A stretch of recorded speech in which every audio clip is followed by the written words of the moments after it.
अस्सलाम वालेकुम जी। अच्छा, ये डिफरेंट केसेस ऑफ कोलिजन उसके नीचे टॉपिक है, elastic collision in one dimension के साथ। इसमें हमें 4 केसेस को डिस्कस करना है। उसके लिए वही 2 फार्मूले जो हमने ड्राइव किए हैं वी वन डैश और वी टू डैश के, वो यहाँ पर पहले हमें लिखने होंगे। उसके साथ ही इन केसेस को डिस्कस किया जा सकता है। उसमें वी वन डैश का ये फार्मूला है जो मैंने लिख दिया है, और V2 का भी ये मैंने लिख दिया है। इन दोनों फार्मूलों को नंबर दे लेते हैं। फ़र्ज़ करो अभी इसको इक्वेशन नंबर A कह देते हैं और ये दूसरे फार्मूले को इक्वेशन नंबर B कह देते हैं। ये मैंने दोनों के नाम रख दिए, equation A and equation B। अब केस नंबर 1 ये है कि अगर दोनों बॉल्स के मैसेज इक्वल हैं तो आपने फिर ये V1 डैश और V2 डैश कैलकुलेट करने हैं। ये केस 1 की स्टेटमेंट है, if M1 equal to M2 then find V1 prime and V2 prime. तो इसमें हम ये डिस्कस करना चाहते हैं। इसमें डायग्राम ये बनेगी, इसमें देखें V1 और V2 अगर हमें पता हूँ तो V1 डैश और V2 डैश ये आपने तलाश करने हैं।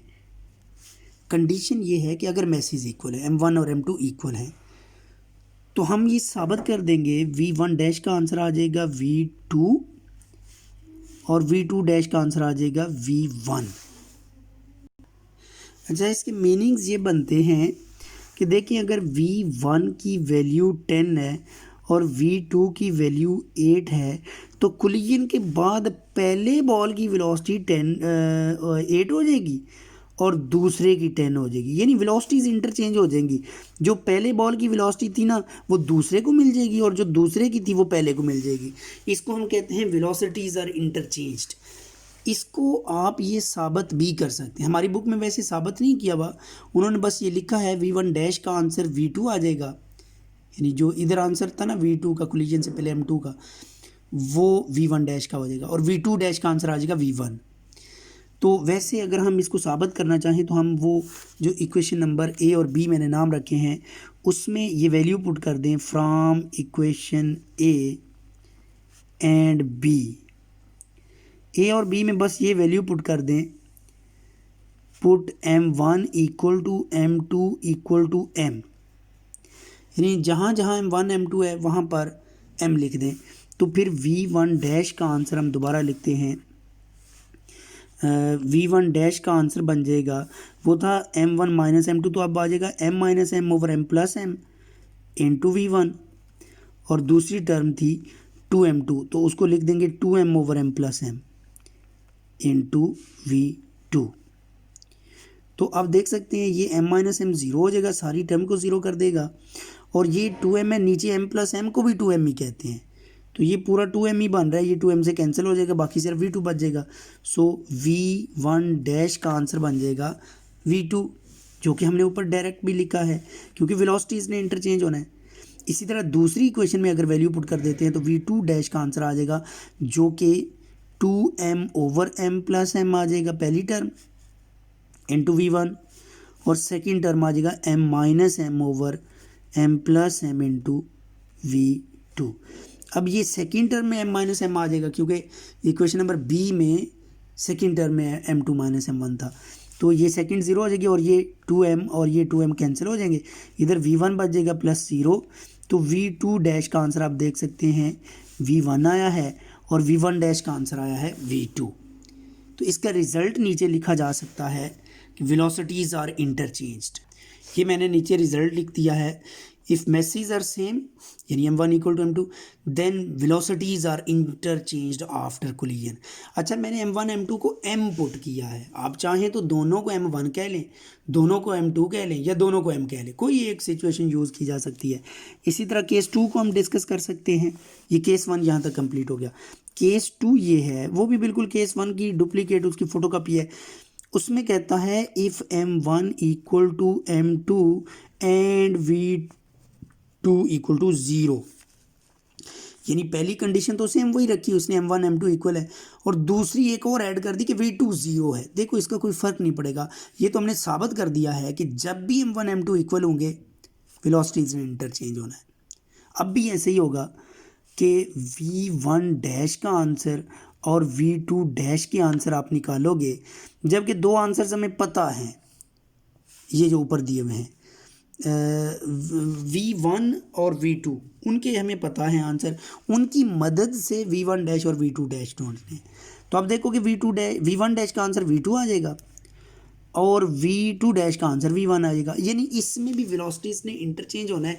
लेकिन आप ऊपर कंडीशन में देखो कि उसने कह दिया v2 0 है, क्योंकि v2 0 है तो इसका आंसर 0 ही आ जाएगा। वैसे तो v2 ही आया है लेकिन v2 0 है, तो इसलिए v1 डैश का आंसर v2 या 0 आ जाएगा। तो इसकी डायग्राम अगर मैं बनाना चाहूँ तो ये डायग्राम में मैंने शो कर दिया कि v2 0 है, ये वाला रेस्ट में है, ये आके इसको हिट करता है, हिट करके खुद इधर रुक जाएगा और अगला बॉल उतनी ही वेलोसिटी से आगे जाना शुरू कर देगा। यानी अगर मैं v1 की वैल्यू को 10 रखता हूँ, इसको 0 रखता हूँ, तो कोलिजन के बाद ये 0 हो जाएगा और ये 10 पर चला जाएगा। वेलोसिटीज इंटरचेंज हो गई हैं, या दूसरे लफ्ज़ों में ये हिट करके खुद रुक जाएगा और अगले बॉल को अपनी वेलोसिटी सारी दे देगा, वो उतनी वेलोसिटी से आगे जाना शुरू कर देगा।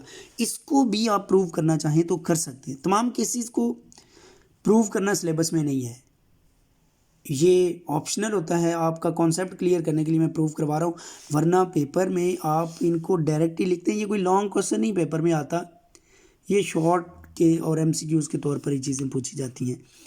तो इसका रिज़ल्ट भी सेम ऊपर वाला लिखेंगे, if masses are same, sorry अभी तो इसको ड्राइव करना है, तो दोबारा आप लिखेंगे from equation 1 A and B, और उसमें ये वैल्यू पुट कर दें, put m1 equal to m2 equal to m and v2 equal to 0। Equation A में पुट कर देता हूँ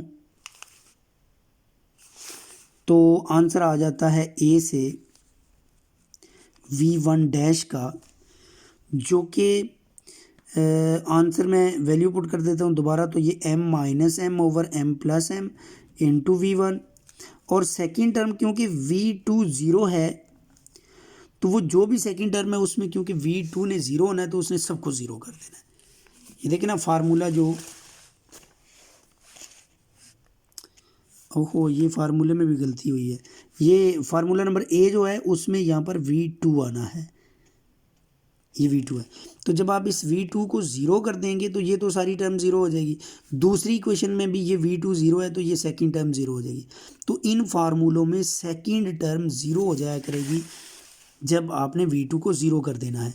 तो यहाँ पर आप देख सकते हो m माइनस एम भी 0 बन जाएगा, तो ये फाइनल आंसर 0 ही निकल आएगा। इसी तरह इक्वेशन B से अगर हम लिखना चाहें सेम वैल्यूज़ पुट करके v2 डैश को, तो उसमें आंसर दोबारा हम पुट करेंगे, तो वो था 2m over m plus m into v1 plus 0, second term को 0 कहना है। अब ये 2m और m 2m कैंसिल हो जाएंगे, m प्लस m को 2m ही कहते हैं, तो ये फाइनली आंसर आ जाएगा v1। इसका रिजल्ट सेम होगा जो हमने पहले केस का लिखा है कि if masses are same velocities are interchanged जी। उसके बाद केस 3 आता है। केस 3 की स्टेटमेंट ये है कि अगर मैस 1 बहुत स्मॉलर है m2 से, जो बहुत स्मॉलर होता है उसको वेरी वेरी स्मॉल या 2 दफ़ा स्मॉलर देन लिख देते हैं, m1 is much much smaller than m2 and v2 equal to 0, यानी इसमें भी v2 0 है तो इक्वेशंस की सेकंड टर्म में 0 हो जाया करना है। और ये केस मैं डायग्रामेटिकली इस तरह ड्रा कर सकता हूँ, देखिए इसमें मैंने m1 को बहुत स्मॉलर रखा, m2 को लार्ज रखा, तो जब ये स्मॉलर मैस और जो लार्ज मैस है ना v2 m2 उसकी वेलोसिटी 0 है, तो जब ये स्मॉल मैस उसके साथ जाके हिट करेगा तो उसको मूव नहीं करवा सकेगा, इसलिए v2 डैश का आंसर 0 ही रहेगा। और ये जब हिट करेगा तो हिट करके वापस सेम वेलोसिटी से मुड़ आएगा, ये यहाँ से हिट करेगा, हिट करके वापस आ जाएगा, वो मैंने इधर शो कर दिया, ये देखें ये वापस आ रहा है सेम वेलोसिटी से, तो इसको हम लिख देंगे माइनस v1, यानी जो v1 इधर मौजूद थी उतनी इधर है लेकिन डायरेक्शन ऑपोजिट हो गई है। इनको अगर आप प्रूव करना चाहें तो दोबारा लिखेंगे from equation A and B, इनमें आपकी वैल्यू जो आपने पुट करनी है ना वो ये पुट करनी है, जो चीज़ बहुत स्मॉलर होती है उसको आप अप्रॉक्सीमेटली 0 कह सकते हैं। तो ऊपर क्योंकि ये मेंशन किया हुआ है कि m1 is much much smaller than m2, तो आप m1 को अप्रॉक्सीमेटली 0 लिख देंगे दोनों फार्मूलों में। फार्मूला नंबर ए इस तरह बन जाएगा, ये इसमें 0 m1 की जगह 0 minus m2 over 0 plus m2 into v1 plus 0। Second term को इसलिए 0 लिखा क्योंकि v2 0 था। इसमें हम देख सकते हैं तो ये m2 से कैंसिल हो जाएगा और बाकी आंसर सिर्फ माइनस v1 बचेगा। ये देख लें, ये दोनों कैंसिल हो गए और फाइनल आंसर आ गया -v1, जो कि हमने ऊपर यही आंसर लिखा था कि v1 डैश का आंसर नेगेटिव v1 निकलना है। इसी तरह इक्वेशन बी में अगर दोबारा वैल्यू पुट कर देते हैं तो इसमें देखें m1 की जगह 0 रखना है। 2m1 v1 था तो इधर 0 आ गया, ये टर्म 0 होगी और सेकेंड टर्म वैसे ही v2 0 था इसलिए 0 होगी, तो इस v2 प्राइम का आंसर वैसे ही 0 आ जाएगा। इधर लिख लेते हैं 0 v2 प्राइम का। तो ये दोनों आंसर हमने शुरू में डायरेक्ट बी लिख दिए थे। तो इस केस में जो रिज़ल्ट आपने लिखना है वो रिज़ल्ट ये है कि कोलिजन के बाद रेस्ट वाला बॉल रेस्ट में ही रहता है और जो मूव कर रहा था लाइटर बॉल वो कोलाइड करने के बाद सेम वेलोसिटी से वापस आ जाता है। इसको हम इस तरह अल्फाज में लिख सकते हैं, if m1 is much much smaller than m2 and v2 equal to 0 then after collision massive ball remains at rest and lighter ball bounce back with same speed. वो -v1 हो जाएगा, सेम स्पीड से वापस आएगा जी। Case number 4 की ये statement है, if m1 is much much greater than m2 and v2 equal to 0, यानी इस केस में मैसिव बॉल m1 है और जो लाइटर मैस है वो m2 है। इसकी डायग्राम बनाते हैं जी। डायग्राम के मुताबिक देखते हैं कि मैसिव मैस है जो वेलोसिटी v1 से मूव कर रहा है और आगे एक रेस्ट में छोटा सा मैस खड़ा है, उसको हमने इस तरह फिट करके यहाँ पर रखना है कि ये उसके मिड पॉइंट पर हिट करे। छोटा बॉल अगर ग्राउंड पर ही रख दिया हो तो इसके ऊपर से गुजर जाएगा। ये हेड ऑन कोलिजन हम करवाते हैं, इलास्टिक कोलिजन तभी होना है जब इनके सेंटर्स आपस में हिट करें।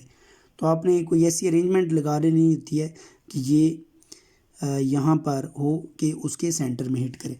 तो इसमें देखेंगे हम जब मैसिव बॉल जाके इसके सेंटर में हिट करता है तो मैसिव बॉल की स्पीड में कोई फ़र्क नहीं आएगा, ये v1 ही रहेगी उतनी। और जो लाइटर बॉल था ये नोट किया गया इसकी वेलोसिटी डबल हो जाती है, जो मैसिव बॉल था ना उसकी वेलोसिटी से भी डबल हो जाती है। तो इनको प्रूव आप कर सकते हैं इक्वेशन ए और बी की मदद से। अब दोबारा आप पुट करेंगे दोनों इक्वेशंस में from equation A and B.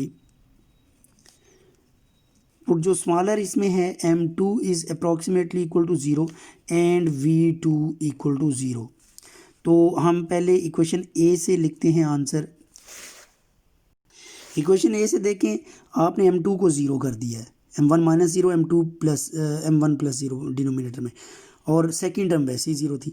अब ये m1 से कट जाएगा, बाकी आंसर बचेगा सिर्फ v1। तो आपने साबित कर दिया कि v1 डैश और v1 इक्वल होंगे, कोलिजन के बाद भी वेलोसिटी पहले बॉल की सेम रहेगी।